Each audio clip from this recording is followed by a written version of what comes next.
Lacton. Amoy nakaka-joyful.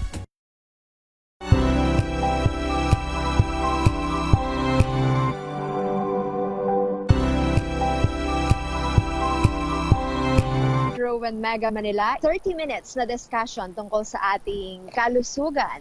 Tutok na po dito sa programang Lunas Extension sa DZRH at RHTV. Makakasama po ang inyong lingkod, Elanie Bensal, and of course, this evening, mapalad po tayo at pinaunlakan ang ating imbitasyon ng isang rheumatologist, active rheumatology consultant sa St. Luke's Medical Center. I-welcome po natin none other than Dr. Evan Vista. Good evening, Doc.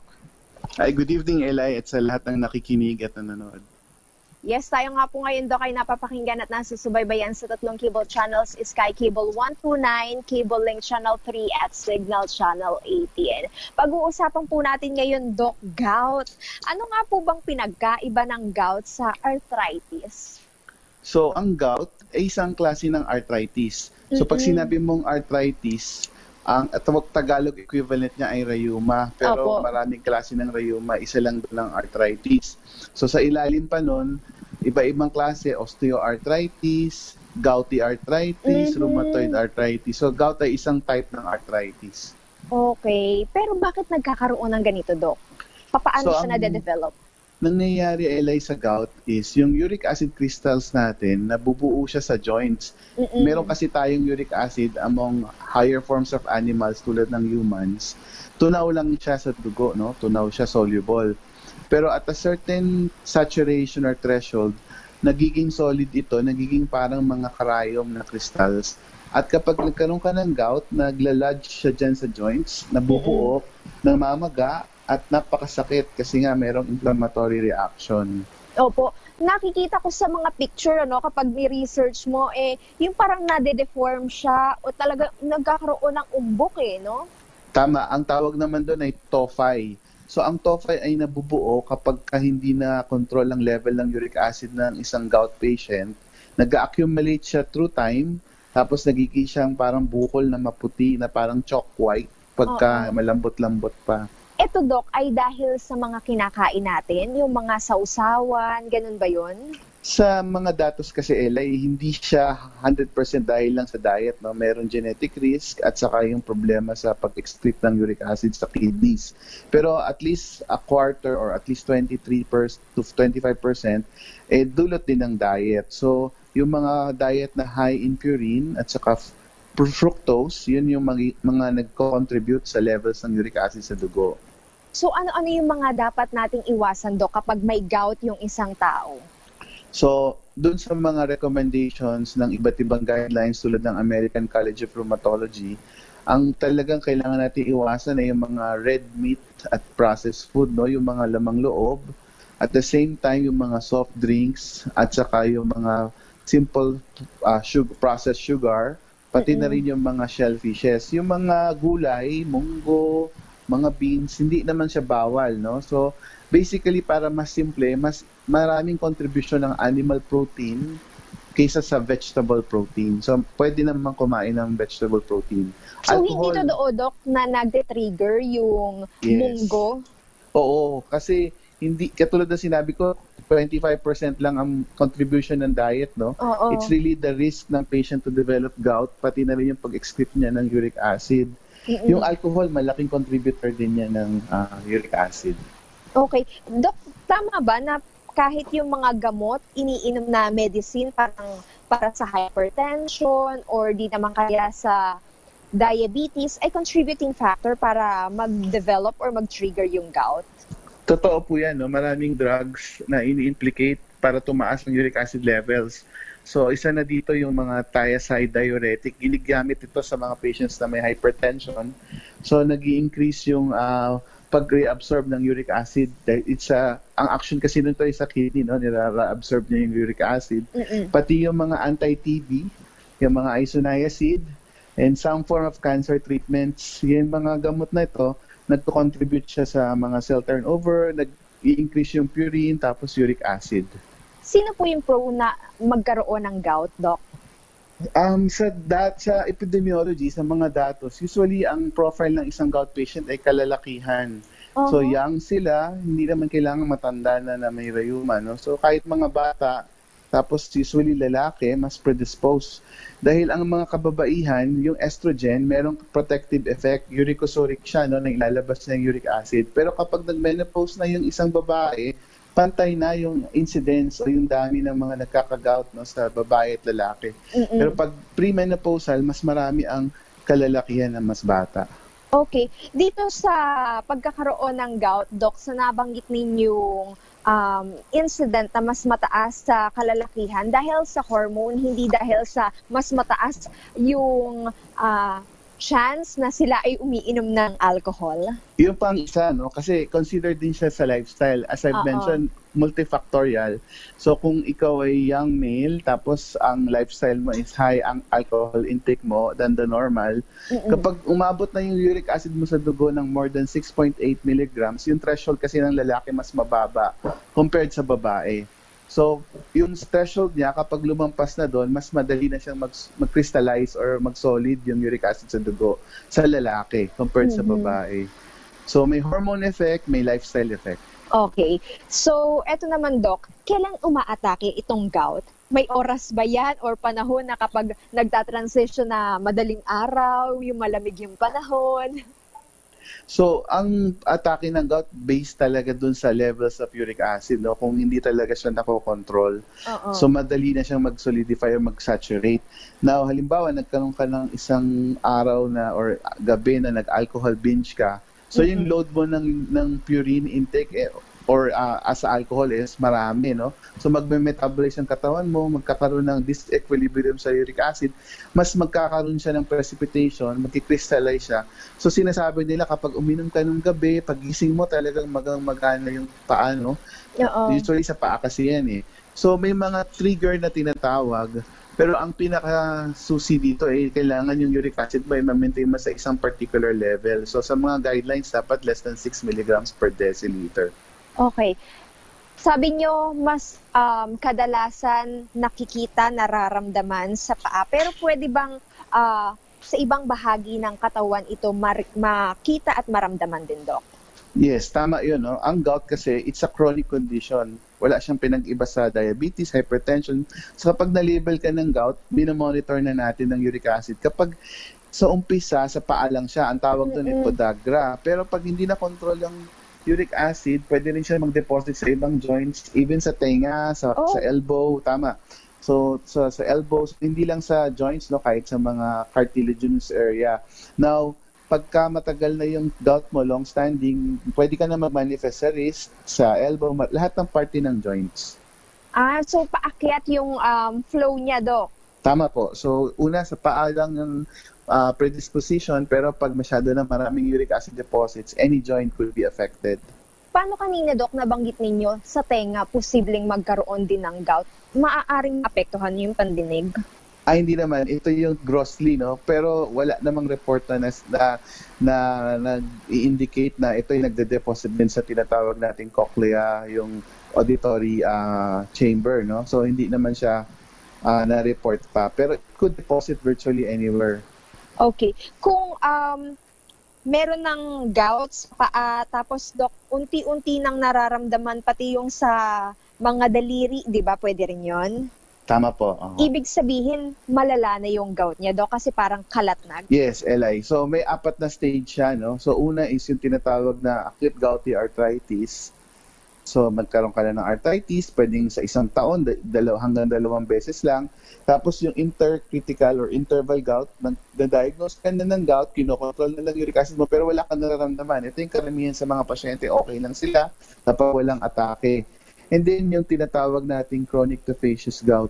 So yung chronic tophaceous gout, meron ka ng deposits. So yan na yung kailangan mo nang mag-take talaga ng pangmatagalang maintenance kasi kailangan niyang pababain yung uric acid mo. Ma-target natin yung 6 milligrams per deciliter para matunaw siya. Kasi natutunaw yung mga deposits na yan eh. Kaya namang matunaw. So, etong pag-atake, Doc, how long siya nagtatagal usually? Yung mga deposits, habang hindi natin tinatanggal yan sa pag-control ng levels, sa pag-maintain ng gamot, tuloy-tuloy yan. No? So, kailangan talagang mag-take ng maintenance para ma-achieve yung levels ng uric acid. So yung last stage na sinasabi ko, yung urate nephropathy, pati sa kidneys. Yan talaga, may evidence na nag-deposit na sa kidneys. Yan ang tinatawag na urate nephropathy. Malaki rin yung risk nila mag-develop ng uric acid stones. So maraming mga pasyente na may gout, may uric acid stones din. Oo. Di bali, Doc, kung kinakailangan siyang inuman ng gamot, hindi siya kusang nawawala or hindi siya kusang gumagaling. Tama po, no? Yung arthritis, pwede yan ma-resolve sa umpisa, no? Kung hindi pa malala, nawawala siya. Yung immune system natin, kaya naman niyang ayusin yung inflammation. Pero ultimately, nakukuha lang siya ng mga pain reliever. Pero pag patuloy ang pag-deposit ng uric acid crystal sa mga joints, kailangan mo siya bigyan ng maintenance. So may mga gamot tayo, yung tinatawag na uricosuric at saka yung xanthine oxidase inhibitors. Yung mga to, either pinaprevent yung production ng more uric acid, yung ibang gamot naman pinapromote yung pag-excrete. No? Wala nga lang tayong ganong klaseng gamot sa Philippines. So limited din yung options natin para pababain yung uric acid. Etong gamot, Doc, nasabi niyo na maintenance medicine, so kahit walang pag-atake, kailangan siyang inumin. Tama po, no? Kung ang pasyente ay established gout patient, tapos mataas talaga ang uric acid, parang diabetes yan, Ella, no? Minomonitor namin yung level. So, chine-check namin yung pasyente every quarter, tapos may target kaming uric acid level, parang sa diabetes, may target na sugar. Tutuloy-tuloy lang namin yung maintenance hanggang ma-achieve namin yon. Now, kung ang pasyente mayroon na talagang deposits ng uric acid in the form of TOFA, yung mga bukol na binanggit natin kanina, no? Kahit wala siyang atake, itutuloy niya yung gamot para matunaw to. Kasi kayang tunawin yung mga yan. Yung mga nakikita natin mga bukol sa elbow, sa wrist, sa paa, matutunaw naman yan. Kailangan lang ma-monitor ng rheumatologist. Pag-usapan pa natin, Doc, treatment and prevention tips na maibibigay po natin para sa mga may gouty arthritis or umaataking gout sa kanilang pang-araw-araw na buhay dahil sakit nga daw po talaga, Doc, at hirap sila sa paglakad. Yan po ang ating babalikan maya-maya lamang po dito pa rin po sa programang Lunas Extension sa DZRH at RHTV. This time check is brought to you by ACS.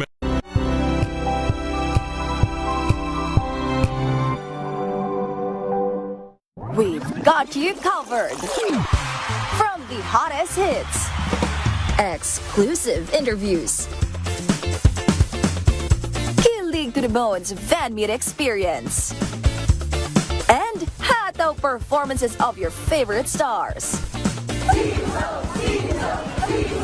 Saturdays, 12 noon, dito lang sa DZRH TV.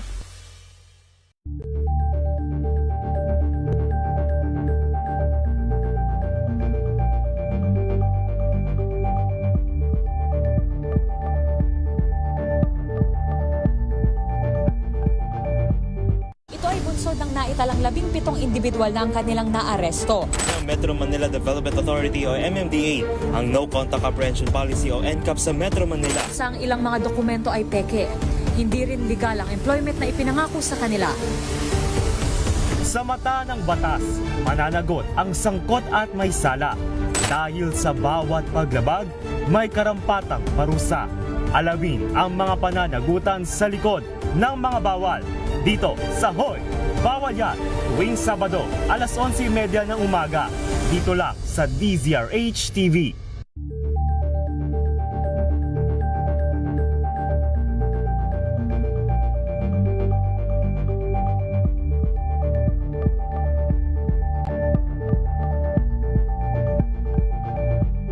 Curious ka ba sa maraming bagay? Kami na ang bahala dyan. Aalamin, tutuklasin at bibigyang linaw namin ang mga katanungang bumabagabag sa inyong isipan. Sa programa kung saan ang bawat sagot ay galing lamang sa mga eksperto. Ang Expert's Opinion, tuwing linggo alas 3 ng hapon, dito lang sa DZRH TV.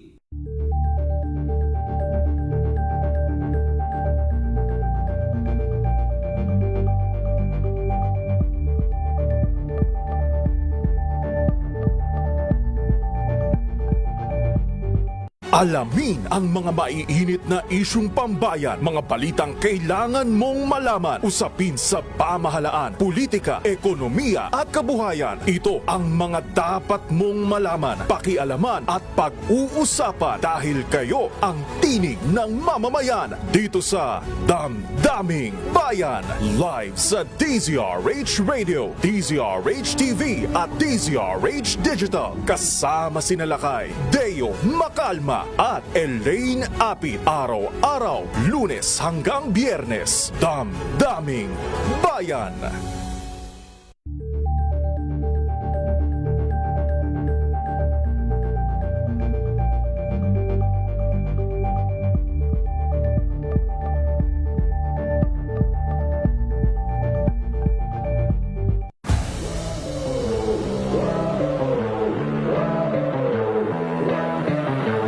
Mindset ko talaga is, una sa lahat, pagdating sa receive, talagang sasakupin ko yung buong court na parang hindi ko na sila papahawakan ng bola na sige pumalo na lang kayo dyan, ako na yung re-receive. Parang ganun yung nasa mindset ko eh. Yung bahay namin, tapat lang nun, court na agad. Okay. So, nung bata pa lang ako, kahit na sobrang tirik yung araw, talagang maglalaro at maglalaro ako. Kahit pustahan lang namin, ice water, ganyan, 5 piso. Siguro sa bawat team na napupuntahan ko, sabay-sabay ko na silang, parang, kumbaga, meron akong mga bagay na pwede kong gawin. Pwede kong pag-switchin yung mga tinuturo sa akin sa national team, sa FEU, sa Signal, sa AEP, mga ganun. Hi, I'm Vince Lorenzo from AEP Cubstars. Panoorin ang aking exclusive interview sa DZRH TV Matchpoint. Mabuhay ang atletang Pilipino!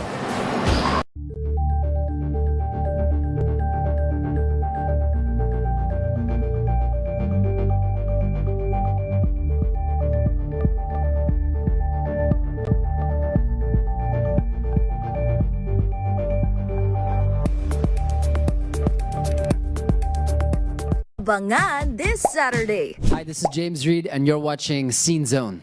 Kilig Vibes with Mr. Randomantic. Yes, I can say I'm living that Randomantic life. Ginawa ko na yun. Yes. I think maybe twice or 3 times. Hindi lang kita sa final edit of the music video, but there was a lot of fans passing. Troll pa lang Pwede naman. rin naman sa real life. Yes. I wouldn't mind. E paano na lang kung si James Reid ang kasama mong mas stuck sa traffic? Baby, pasensya na, nananaginip pa, hindi na para isisi sa iba. Kung pwede lang na lumipas sa EDSA, di na nga maghintay pa. Alas 12 ng tanghali, dito lang sa DZRH TV.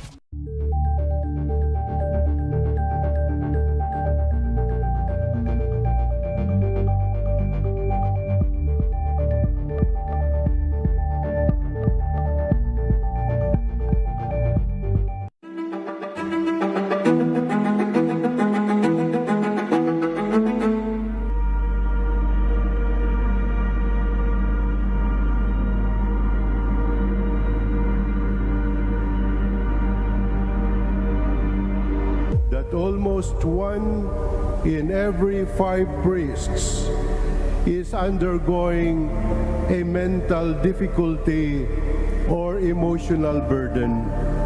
Arnold, tao din kami. At isang bagay na maari din namin talagang maranasan is yung nararanasan ng isang tao. Sa kasalukuyan, ang simbahan ay nasa direksyon na ng tinatawag na new evangelization. Actually, kapag pinag-uusapan yung separation of the church and the state, dapat mas unawain natin na hindi nangingialam ang simbahan dahil gusto lang niyang makialam.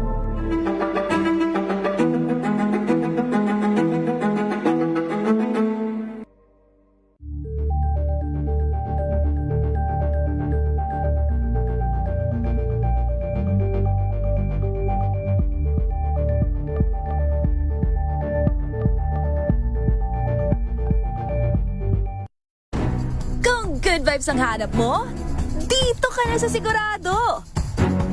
Mula sa mga istoryang nagbibigay ng inspirasyon hanggang sa mga kwentong may dalang solusyon. Mga balitang pampagaan ang pakiramdam at pampaganda ng araw. Hindi lang ba sa good news, kundi the better news. Mula Lunes hanggang Biyernes, 1:00 ng tanghali sa DZRH TV.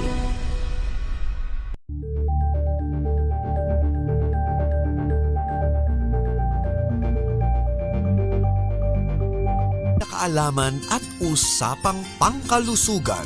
Lunas Extension.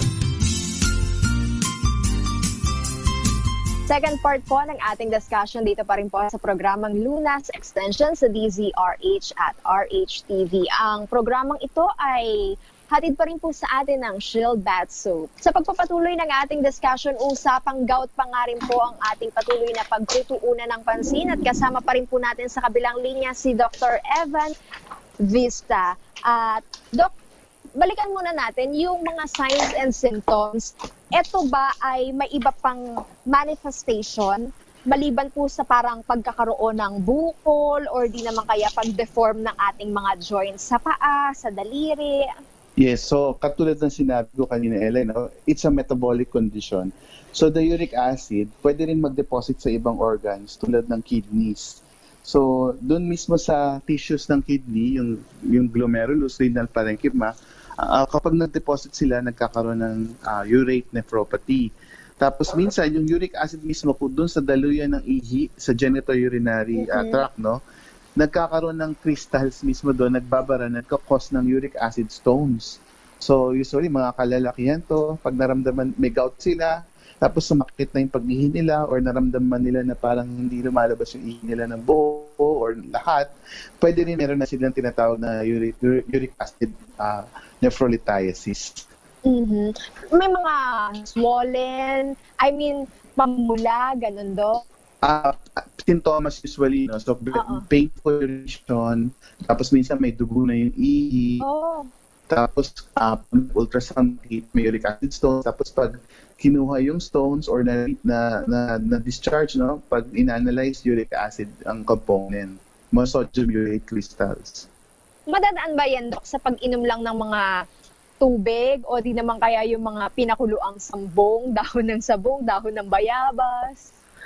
May mga maliliit na stones na pwede namang mailabas, no, on its own, hydration lang, tapos some binders, yung mga iniinom na tableta. Pero kapag talagang masyadong malaki, kailangan talaga either i-shockwave or nare-refer sila sa urologist, no, to perform specific procedures para matanggal yung stones. Iba pang treatment, may option ba? Aside from sa mga shockwave na yan? For the stones, depende, no? Minsan kasi nagkaka-complication kapag matagal na nagbara, yung ihi na iiwan, nagkakaroon ng infection. So, nagkakaroon ng pyelonephritis. So, depende talaga sa stage, no? So, kung ang gout patient, na monitor natin, ang pinakasusi talaga dito is to control the levels on a target level. And this is usually 6 milligrams per deciliter. Maiiwasan natin yung mga komplikasyon. So, monitor them at least quarterly. So, parang the way you do with other chronic conditions, hypertension, diabetes, meron din yung gout. Eto ba, Doc, mas mataas yung probability na magkaroon ka ng gout dahil sa genes mo or sa lifestyle? Yung genes, marami na kasing datos dyan. Sinasabi nila na yung mga pasyenteng predisposed mag-develop ng gout, meron silang effect doon sa kidney area. So yung doon sa tinatawag na proximal tubule, yung mga URAT transporters, yung tawag doon, no?